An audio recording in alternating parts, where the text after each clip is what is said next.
Good morning, everyone. We are starting in Perek Vav of Sefer Daniel. And as you recall, in the previous Perek, the king Belshazzar had been murdered. He was killed by, most likely, according to Yosifun,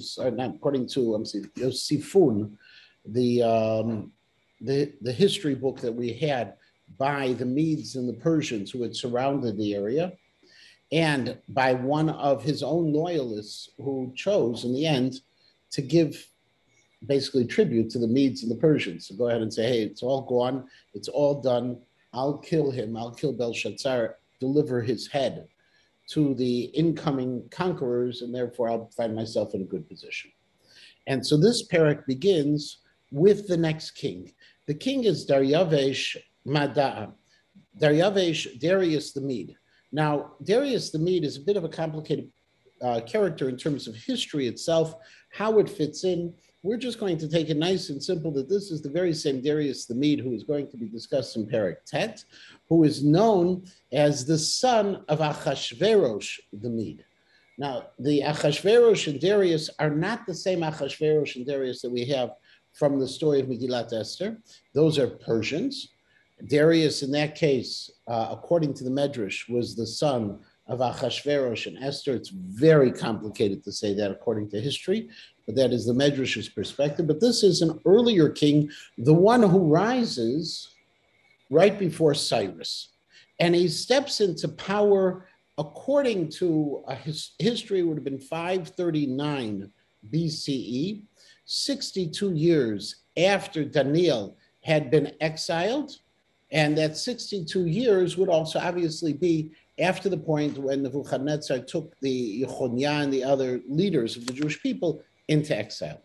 According to the Abarbanel, according to the Ibn Ezra, Cyrus was actually the son-in-law of Daryavesh the Mede. Cyrus would be the person who ultimately is going to give permission in the time of Ezra and Nehemiah to rebuild the Beit HaMikdash. Now, Daryavesh Mada Kabel Malchuta, he assumed the throne, this Daryavesh the Mede, Kivar Shnin Shitin V'Tartin, when he was already 62 years old.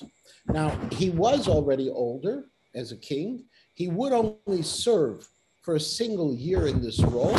However, because of that, and this is the approach of the Malbim, because of that issue, Shvar Kadam Daryavesh, it was good before Daryavesh, things were going well. Hakim al Malchuta lachashtar panaya mea ve'esrin, and therefore he placed 120 satraps, in English, 120 governors over his empire.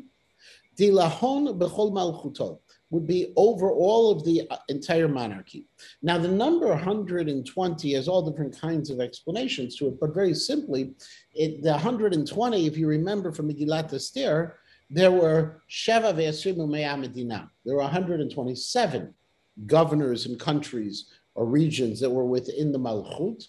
And quite simply, the Dat Mikra says, between the time of Daryavesh the Mede and already the time of Achashverosh, they added another 7 countries onto it. It is possible, by the way, that according to the Malbim, no, that both had 120, but there were 7 primary officers within Achashverosh's court, and so maybe it was 120 plus the 7, which came to the 127. What's interesting is that the old Greek translation of this chapter, there are a number of Greek translations. Some of them are part of, one of them is known as the Septuagint, okay, what we refer to as the Targum Shivim, and then there were other, Theodotus did one, and then there were other Greek translations that have been found. The one that is called by scholars the old Greek translation actually says that this pasuk should read 127. So according to them, there's no dispute between this and Megillat Esther. But we have an elderly monarch stepping to the throne, 62 years old. In those days, was elderly. He steps to the throne. He creates this kind of government of governors over the various areas. And then, ve'ela minon sarchin talata, he puts another 3 over them. So the organizational chart is the monarch, the 3 sarchin, and the 120 achashtar panim. That's how it's arranged. And among those 3 sarchin, and it's a unique word, this word sarchin, and so that's Zion says, it's a type of official role. Di Daniel chad minhum. One of them was Daniel. Daniel, as you remember, the previous parak, he was almost unknown to Belshazzar, but he was able to interpret what the handwriting on the wall was. He now steps in. Dila hevon achashtar panaya elaine yahavin lahon tama. And the role of these 3 were that they would go ahead, and there's a machloket, exactly what it is, but they would be given information by the achashtar panim. This is Rashi's approach. They would give itzah to the 120, to the 120 would give to the 3. Umalka lo lahave nazik. And as a result, the king wasn't in any way harmed. In other words, not being harmed, he would ultimately have the assistance of the support. He's ruling over this massive monarchy. He needs the extra people as well. In that piece, that's the Rashi's approach. However, according to the Dat Mikra, it's a different approach. That they, the 120, served as a check and balance to the 3. That you had this different kind of situation where you had different forms of government. It's almost like we would have nowadays, where you have a House and a Senate, and each of them have their roles and their checks and balances. You'll have there, or between the different branches of government, you have between the 3 and the 120. Adayin, Daniel Dina. At that point, this Daniel, Hava Mitnatzach, he was really growing in power, like from the word nitzachon, to be victorious, okay, al sarchaya vashtar chopanaya, over the other people in charge. In other words, all that's happening here is Daniel is one of the top 3. From those top 3, Daniel is really rising in significance. Kol kival diruach yitirabe, and for a very simple reason, because he had the spirit. Umalka asit lakumate al kol malchuta. And the king actually thought, Malka asit, it wasn't the king did, but the king had, Zion said there was a machshava. His intent was to go ahead and place Daniel over all of the government. Now, this is one of those areas where you see this comparison between Daniel and Yosef, the same kind of idea, that he's going to be the Mishneh Malchut. Yeah, is there a question? Okay. Adayin, Sarchaya v'Ashtar Panaya, at that point, the other 2 of the 3 in the triumvirate, and the rest, and the 120 Ashtar Chapanim, Havo ba'ayin ila lahashkacha Daniel mitzad malchutam. What they decided they're going to try to do is they want to find something that they can get on Daniel regarding the government. In other words, can they go ahead and create some kind of libel against Daniel? And the reason, very simply, is they weren't very happy about him taking control. Now, what's real interesting about this is there is once again there's a number of differences between the Greek translation and our Aramaic Daniel. Now, remember, the Greek translation, according to us, comes later, obviously. But the Greek translation, whenever you translate something, you always give some level of explanation. That's both the advantage of a translation. A translation is always a commentary, because how you explain something, how you phrase something changes the way what the original was. It's an advantage to translations, and obviously it's a disadvantage to translations, because if you just rely on the translation, you don't know if that translation was purely faithful. In the old Greek translation of this, which, by the way, has been translated into English, obviously, because I wouldn't be able to deal with the old Greek. But in the old Greek translation, they also changed one piece on this. And they suggest, that old Greek translation suggests that the ones who are trying to get the dirt on Daniel were just the other 2 sarchim, the other 2 of the triumvirate. In other words, there was 3 atop Daniel is rising in prominence. His other two partners were the ones trying to find the dirt on him. The reason that this plays an advantage is one is in terms of structure, to try to find the dirt, they have all 120 trying to find the dirt at the same time is a little hard to accept. And also, we'll see at the end of the story, all those who were against Daniel are going to be killed. And so to imagine that they killed all 122 people, again, is a little complicated, but that they killed the other two of the triumvirate who were against Daniel could work. Yeah, Jack, you had a question. What? Well, we'll see. There's two and Daniel. There's only three total. Okay, so they're trying. Yeah. These two were in charge. They may have used. They 100%. But then they were killed because they were the ones, right? So it works. V'chol ilau shchita, and then, but the text tells us that anything they tried to find on him, lo yachlin lahashkacha. They couldn't find anything on him. Why? Kol kavel dimehemenu, because he was a very faithful person. Vilo shalu shchita lo ishkachat Eloi, and they weren't able to find any kind of sin or any kind of corruption with him at all.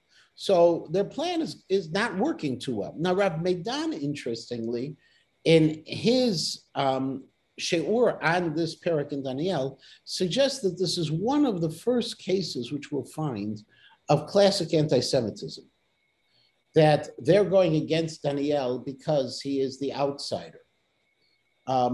We'll see that it's not so simple. You know, I did not speak to Rav Meidan about this. He's very accessible. I didn't have a chance to. I will, because we'll see that that this seems to be what they're doing is while they're going against Daniel, the way they're going to do it is they're going to create this problem for all other religions, for all people.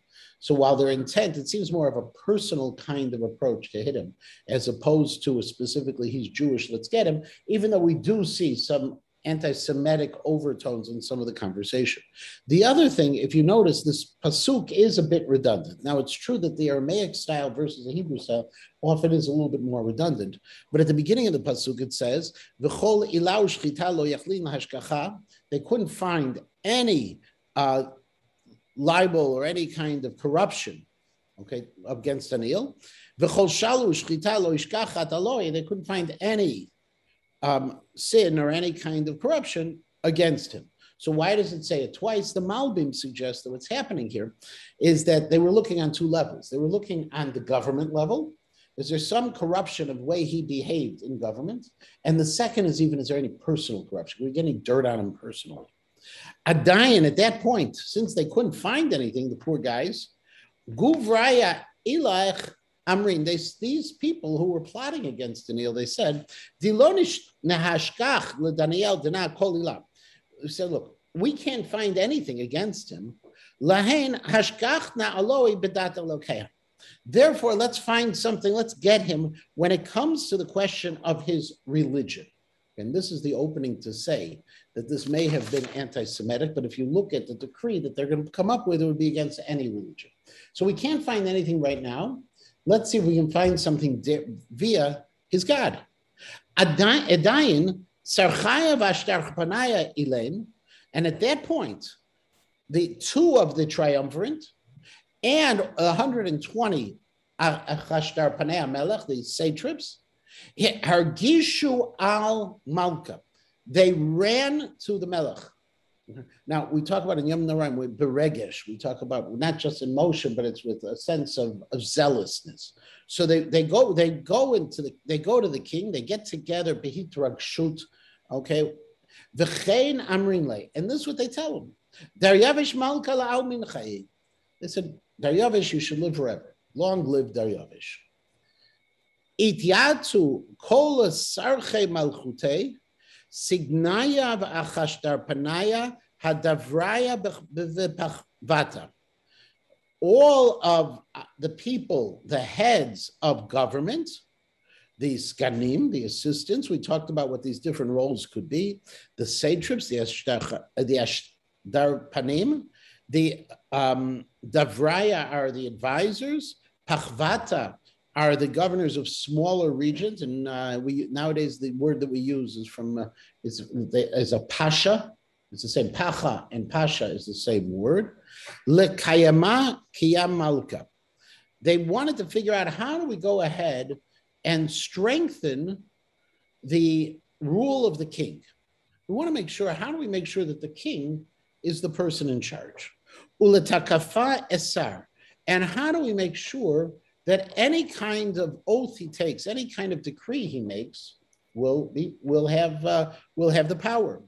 Dichol div a vow min kol ela ve'enash ad yomin tlatin lahen minach malka yitramei legov yavata.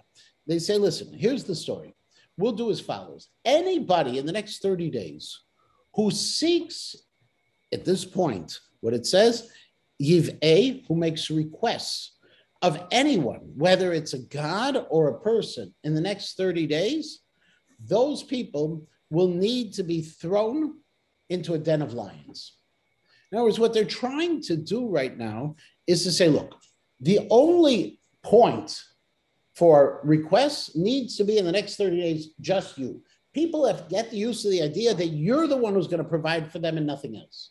So if anyone requests from anybody else, they violate your authority. You're the only one with power. You're the only one who's able to help people. We have to make sure that this will be the case. The Malbim actually takes it even nicer. He says, listen, we want you to be the one who does the good things for people. We want you to be the one to give chesed to people. So if anybody needs anything, go to you. If you can imagine for a moment, and this is one of those lahavdil elef havdalot. Okay, I don't want to make a comparison, but it's a poor illustration. If we go ahead one day and we say, from now on in the city of Chicago, anyone who wants to get tzedakah, no one gives tzedakah except the Federation. That's it. Okay, you give out all your tzedakah to the Federation, they're going to distribute everything. Anybody who's poor, anyone who needs anything goes just to the Federation. At that point, what we do is we raise up the Federation on two levels. They're the ones, ultimately who have all this discretionary power, and also they're the ones who do all the favors. And so as a result, it's very empowering for them. The king, they're trying to do the same thing, to empower the king this way by making him the ultimate good guy, according to the Malbim. But of course, there's always this or else, right? So or else is, but if you don't do this, there'll be a punishment. So we have to really force this to happen.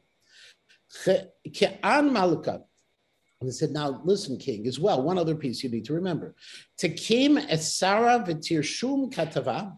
We want you to go ahead and we want you to write this down. This should be placed in the writing. You should make this rule. And you make it because once the rule is in place, it won't be violated. This is reminiscent of Megillat Esther, if you remember, in the first paragraph of Megillat Esther. If something is written in Persia or in Media for the purpose for a law, no one can violate it. It goes back even at the end of Megillat Esther, if you recall, that where Achashverosh says, I can't do anything about these decrees that I had to kill the Jews because they're already in. I can't retract them. The only thing I can do is give you the power to attack the day before anything could happen. So the same kind of concept. Kol kavel dina, malka Daryavesh rashamin katava ve'esara. And Daryavesh fell for it. And he wrote this down, and this became the law. So the law was for the next 30 days, nobody can ask for anything from anyone except from the king. Okay. According to Rav Meidan says, listen, their whole goal was to find some kind of failing when it comes bedat elakeha, right? With the religion of their God. So according to Rav Meidan, this is an anti-Semitic act. That's how they're trying to set it up. They tried politically. Was there any corruption? There wasn't. Personally, there was no corruption. Okay, let's get him religiously. According to others, for instance, the Hermania, which is one of the newer contemporary scholarly books that's basically taken over what the Anchor Bible series used to do, they say, but wait a second, it may be that they wanted to get Daniel and they were trying every way to get Daniel, but in the course of getting Daniel, this also attacks everybody in the kingdom. It's not just the Jews, it's everybody, because anybody could have asked things. So it's not really an anti-Semitic act per se. But Daniel has a very strange response to it. When Daniel became aware of this decree, he goes home, and he goes ahead and he opens up the windows in his attic, neged Yerushalayim, facing Yerushalayim, v'zimnin talata biyoma, and 3 times a day, hu barech al birchoi, he's bowing down on his knees, umitzaleh, and he's praying, umodeh, and he's thanking kedam elakeha, to before God.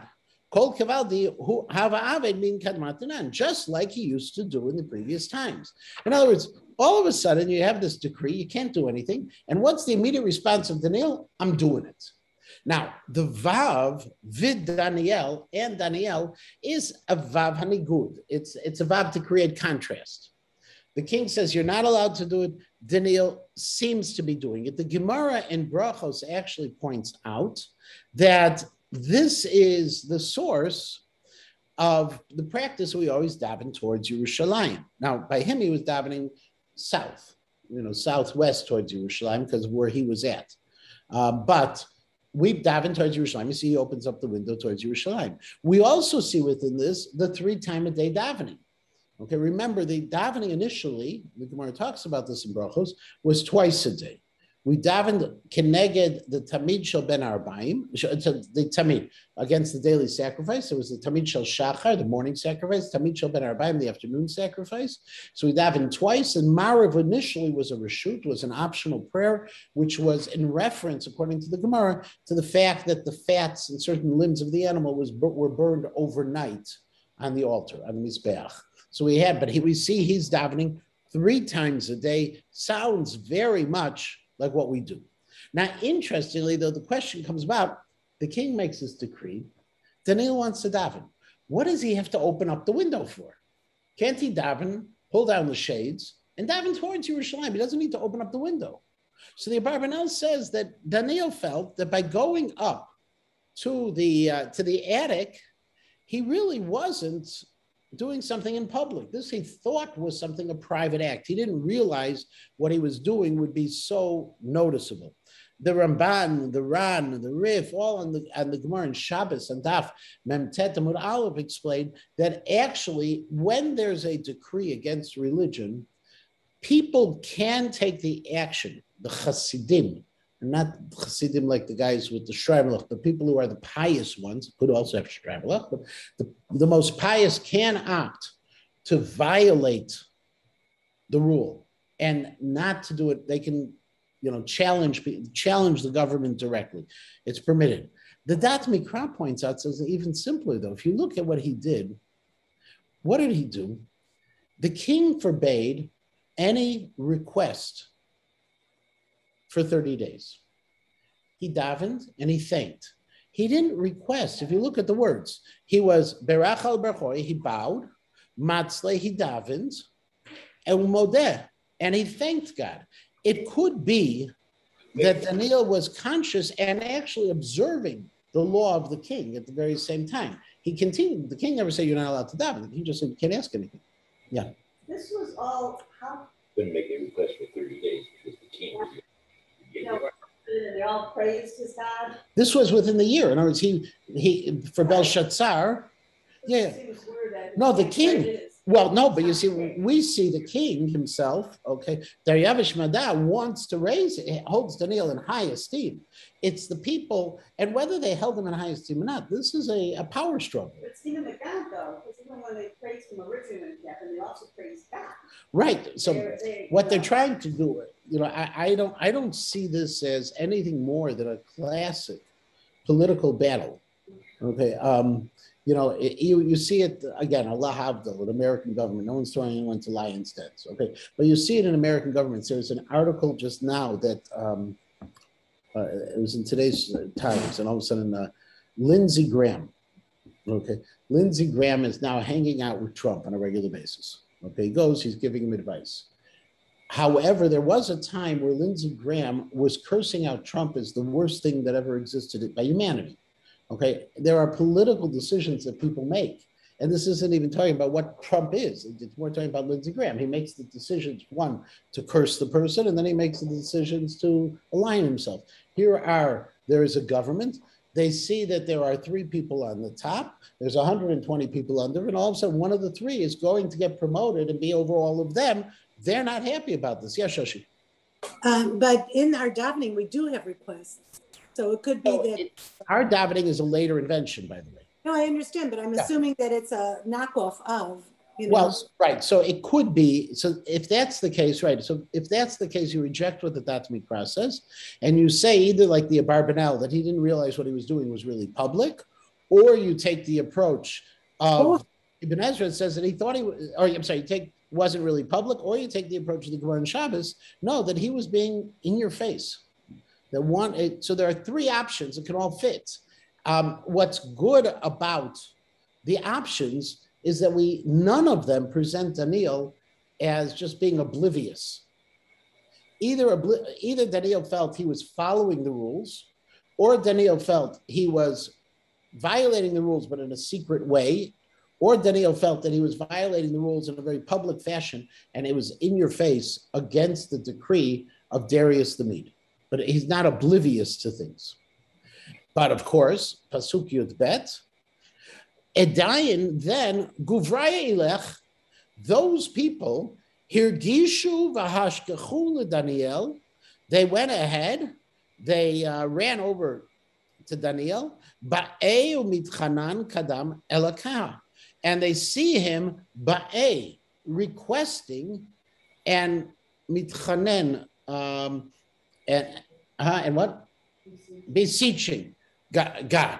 So even though we don't have this word ba'eh, this which is to ask, okay, in modern Hebrew, ba'ayah, okay, I have a question, right? I have a problem, a question, okay, then we don't see that in the report of what Daniel actually did. We see it in what they saw. They saw he was making the requests. Be'adayin, krivu v'amrin kadam malka. They go ahead as a result, and they go to the king, and they say, Al Esar Malka, regarding this decree, this law that he put in forbidding things, Hala Esar Rashamta, Dicholenash div e min elaka, ve'anash ad yomim telatin, lehen minach Malka, that didn't you put in a law that any person who requests of their God or of a person until 30 days, Lego Yitrame will be thrown into Legov Aryavata of lions, thrown into a den of lions. Anei Malka, so the king tells him, Yitziva Milta. That's true. So it's true. Kedat Madayu Paras di Lotade. This is actually the law of Madai and Paras, which can't be retracted. They're dying, so they're setting up the king. Then, Anov Amarin Kadam Malka, they go ahead and they say before the king, Di Daniel, excuse me, this is Daniel, Dimin B'nei Galuta Diud, who was among the exiles of Judea, Losam Allah Malka Ta'em, did not pay attention to the rule of the king. Okay, Rashi, he went right against you. Ve'alasaradi Rashamta, and regarding the law that you have written down, Bezimnin Talata B'yom Abai Be'utai, 3 times a day he's asking. 3 times a day he's violating your king. Huh? They watched him. They saw him. That was in the Pasuk Yud Bet. Yeah, they were spying on him. Yeah, they were trying to get something. They got the dirt on him. They tapped his phone. Well, here Jim says it's anti-Semitism. The reality is, if you're looking to get something on somebody and you say, I can't get it personally, he's a very fine person, politically, he's been honest. The only thing maybe I can get him is on his religion, and you finally get him on the religion. Is it because of anti-Semitism, or is it because they just felt this threat? They were threatened by him as a future boss. I don't know. Okay. And the fact that the decree could have been done against it, the decree was against every religion that was there in Persia. And Persia was not, we know that Darius and Cyrus after, they prayed to the god Ahura Mazda. Ahura Mazda, I think is the name. Okay, that was their pagan god. But they in their kingdoms allowed other religions to exist. So there were other religions, which means that this was against all of the religions, but it was definitely against Daniel personally. And how you interpret what happened, we can go both ways. So they go against the king. Yeah. What language Daniel could have prayed in Ivrit, could have prayed in Aramaic. We don't know. Okay. Right? This is Daniel, the one, and I just went back a pasuk, who was from the exiles of Judea. Now, that statement, by the way, does have a tinge of anti-Semitism to it. And the reason is he has lived in Bavel for 60 years. And even though he's lived in Bavel for 60 years, he's still identified as the Jew. So the language here is an anti-Semitic trope, that Jew. Very similar, by the way, to what we found with Yosef, Nar, Eved, Ivri, when they're trying to identify Yosef before he's brought to Pharaoh. They say, is this Nar? We're trying to demean him, right? We say he's a young person. That's demeaning in of itself. Then we say he's a slave. That's even worse. And you want to know what even worse? He's an Ivri. He's a Jew. So one after the next. Similar kind of language that they're using. Edayin Malka, Pasuk Tedvav. Edayin Malka, Kedi Milka Shama. When the king hears that this claim is against Daniel, Sagi Ba'esh Eloi. He goes ahead and he's terribly troubled. This is like bish. If you know in Aramaic, Lashon Hara is Lishna Bisha. Okay, bish means ra. So Ba'esh is a form of the word bish. It troubled him so much. It was so bad for him. Why? Because Al Daniel Sam Baal Shezavute. He tried very hard to save Daniel from this piece. He tried every different way to figure out a way to save him. He couldn't figure it out. Now, what this word Baal actually means, the Malbim says Baal is guilty with, he was unable to save him. The Reb Sajagon says that Baal is actually the word lave. Sometimes we invert letters, that he he put his attention to some lave, just like you have keves and you have kesef sometimes in a chumash. Baal, it could be that he actually tried to use to bribe, to get him out of this with a bribe. Va'ad ma'alei shimsha. He tried all day long until sunset, the king, to save Daniel because he liked Daniel. He wanted Daniel. He was ready to promote Daniel to this major position. Va'amrin lamalka. They said to the king, Da malka. King, you got to know. Didat l'madayu faras. Dichol esar v'kayam di malka yahakem lo lahashnaya. Very sorry, king, but you do know that any law can't be changed. There's no way out of it. We got to kill Daniel. Ve'adayin malka amar. At that point, the king said, V'haitiv l'Daniel. And then he said, they brought Daniel, Uremo leguba di Aryavata. And they threw him into the Gov Arayot, into the lion's den. Ane Malka v'amar Daniel, and Daniel, the king says to Daniel, Elakach, your God, the Ant Plachle B'Tadira, who you regularly pray to, Hu Yesheziv Vinach, he should save you. Now, he's not saying this in a mocking fashion.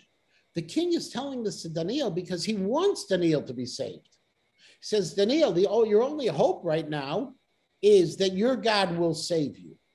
The Gemara in Megillah and Daf Tetvav Amud Aleph uses this as a proof of Alte Birkat Hediot Kala Beinecha.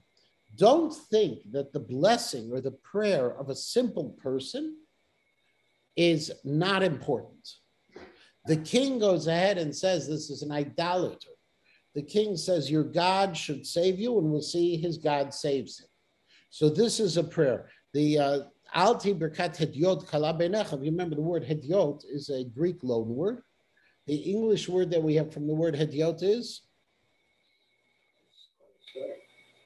idiot.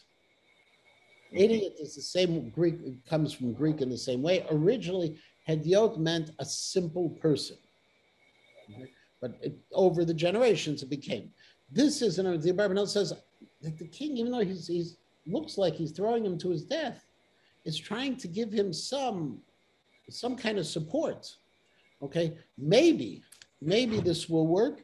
The Malbim says actually also you deserve to survive because what you did when you were praying to your God was something that was tadir. You always did this. It wasn't like you were in my face. I gave a decree. I said no one's allowed to make a request of their God, and you said, "Aha! Now I'm going to request of God." You requested of God all the time, so you didn't do anything in direct violation, but you got caught up by the rules. Tayit even chada v'sumat al pum guba, and they brought one stone and they covered over the top of the lion's den.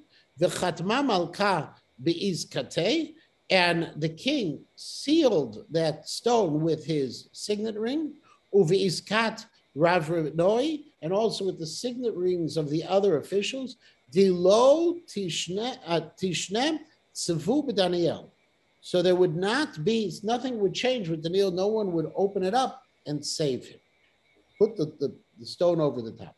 Now, just to note on the side, one of the challenges scholars have with this story, modern scholars, is there seems to be no evidence of lions' dens, of this kind of punishment in the ancient Persian and Median and Babylonian world. We know they collected lions, but there doesn't seem to be any evidence of lion's den, which was basically a pit in the ground from this description of the stone over the top. Later, we do know that the Romans used lions against the Christians, but that was more for sport. That was in the big Colosseums to watch, in amphitheaters, to see them killed. It was a kind of sport. But nevertheless, just because we don't have any evidence, so that doesn't mean it didn't happen. Okay, it's just something that sometimes they bring up. Uvat tivat. Okay, that the king then goes back to his palace and he fasts, according to Rashi. V'dachavan lo hanel kadmoi, and the dachavan was not brought before him. Rashi says the dachavan is a table. The table with food wasn't brought before him. Menachem ibn Saruk, one of the great Balei Dikduk, says that dachavan, this is the Ralbag who also says this, it was a kind of instrument. Modern scholars say actually that these were like the belly dancers, the normal kind of entertainment that he would have at night. He was in mourning. He refused to eat when this happened to Daniel. It hurt him. He refused to eat, and he wasn't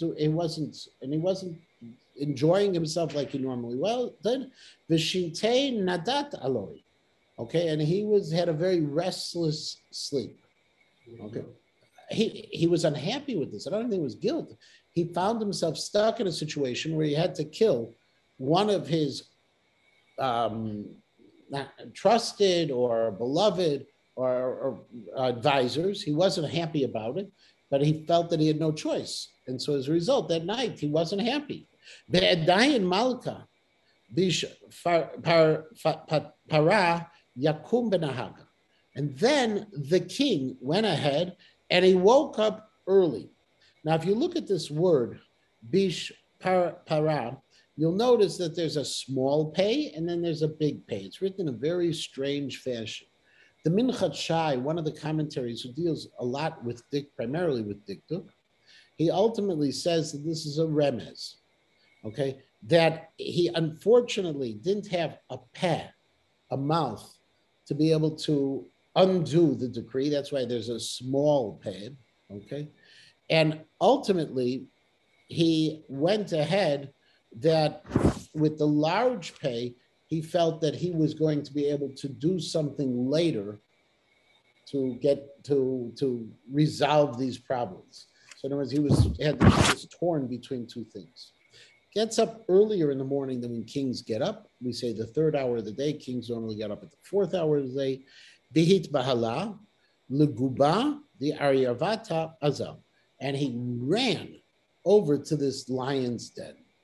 Ukemikrivai leguba, when he gets to the lion's den, Daniel, to where Daniel was, Bekal atziv zeik, he cried out in a pained voice, Ane Malka, Amar le Daniel, Daniel, Aved elakach chaya, elakach di ant plach leit betadirai, heichil l'shezvutech min aryabata. He says to Daniel, Daniel, the servant of God, are you alive? The God who you prayed to on a regular basis, was he able to save you from the lions? Adayin Daniel im malka milal. And then Daniel responded to the king, malka la'al min chayi. And he says, the king, should he live forever? Elaki, my God, shalach malachei, sent an angel, usagar pumar yavata, and he closed the mouths of the lions. Now, the Reb Sajigon points out that why did God go in this option? Because God doesn't change nature. So God had to protect him somehow. He couldn't make the lions disappear, but he had a malach who controlled the lions. Velo chabluni, they didn't cause me any harm. Kol kaval di kadmoi zachu ishtakachli, because I was always in front of him. This was my merit. Ve'af kadamach malka chavulu lo avaret. Okay, and I never did anything against you, O king. Ve'dayin malka sagid to Ev aloi. Then the king gave great good things to Eva's tov on him. Ula Daniel amar lahan sakamin guba, said, let's pull him out from the lion's den. Vusak Daniel min guba, and they pulled out Daniel. V'chol chaval lo ishtakachle, and there was no damage to him. He had no wounds. Dimamin be'elokeh, because he believed it is God. Ve'amar malka v'aitiv guvraya ilech diachalu kartzoi di Daniel. Bring those people who spoke against Daniel, ulegovar yavata ramo, and throw them into the lion's den. Inun, Beneon, and Nesheon, them, their sons, their children, and their wives. Velo Metula are eat guba, and they were thrown and they didn't get to the bottom of the lion's den. Adi Shalitu Vahon Aryavata, until the lions already had killed them. V'chol Garmehon Edik, when they already had crushed their bones. Now, going back to the issue which we have of how many people were thrown in, this is where the old Greek might help out. That if the ones who were really thrown in were not 120 satraps, plus 2 sarchim, plus all of their families, it works out a little bit better in my imagination. If it was just the 2 of the 3 top, Daniel being one of the triumvirate, and you have Daniel out of it, and you only have 2 in their families, it works a little easier in my imagination. What? He would have, not 20, it's 122 people and all their families. He would have killed them all, right? But he threw them into the Govarayot. It's a little more complicated to imagine, but anything is possible. I'm not saying that the text, in the text itself, what? Very good meal. Why what? For sure. Oh, this is classic in the ancient world. You don't just punish the person, you punish the family. This is not, it sounds horrific, but we'd say, Lo yum tu avot banim banim alavotam, right? What was one of the great chidushim, innovations of Judaism, is that a person dies for his own sins and not for the sins of his fathers. Okay. Until that point, that was something that was very common in the ancient world. There was a comment on someone online, I thought. Just to continue then. Ve'dayin Daryavish Malka. Then the king, Ketav l'chol amamaya umaya v'lishanaya, wrote to all of the nations, right? All of the nations, the peoples, and all the languages, Didarin b'chol ara, who live in all of his empire, Shlamchon Yiskei. He writes them, may peace grow. Maybe peace be the power. Min kadamai sim ta'em. I have now put forth a decree, di bechol shaltan malchuti, that in all of the places where I rule, lehevon zi'in v'dchalin mikadam elakam, that people should be charedim, they should be shaking, and they should be in awe and in fear of God, of Daniel. So he now, once again, raises up Daniel, dihu elakachaya, because Daniel is that, because the God of Daniel is the living God, v'kayam la'almin, and the eternal God, umalchutei dilo titchabal v'shaltanei ad sofei, and his monarchy will never be destroyed, and his rule will be forever.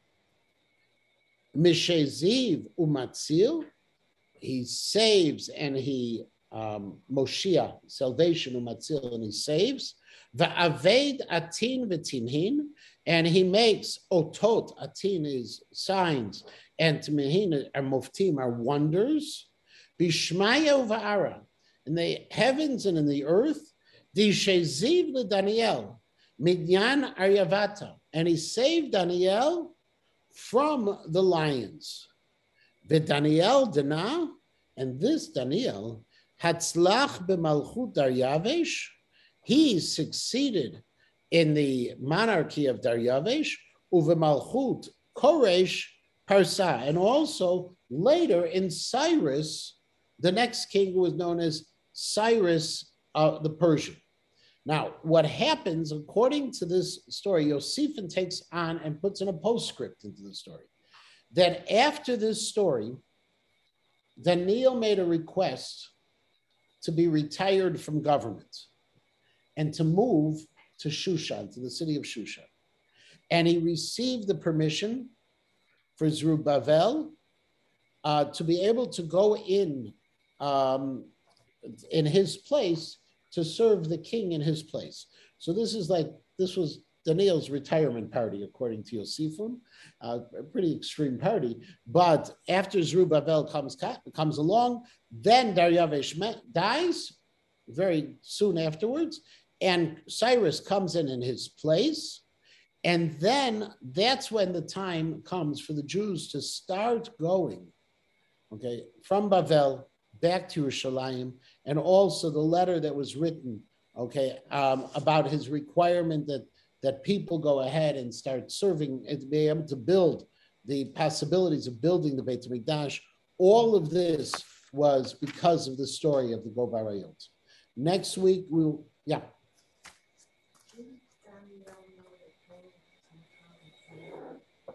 No, he doesn't know that Cyrus is coming. He knows, Daniel knows the time frames that were given, but Daniel doesn't know who's going to be who. Daniel's not a Navi.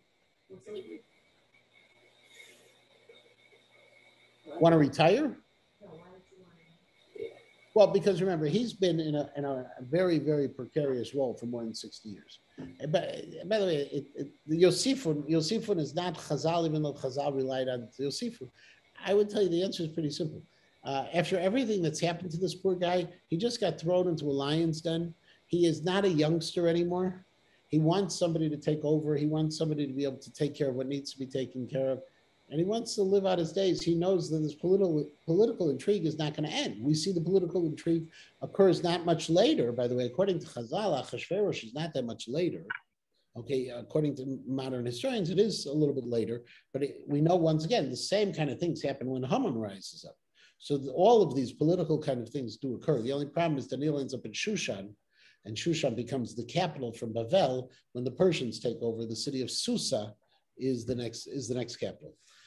We're going to stop right here. Next week we're going to pick up same time, same place. Everyone, Ira, it's good to see you. Good to see you too, Rabbi.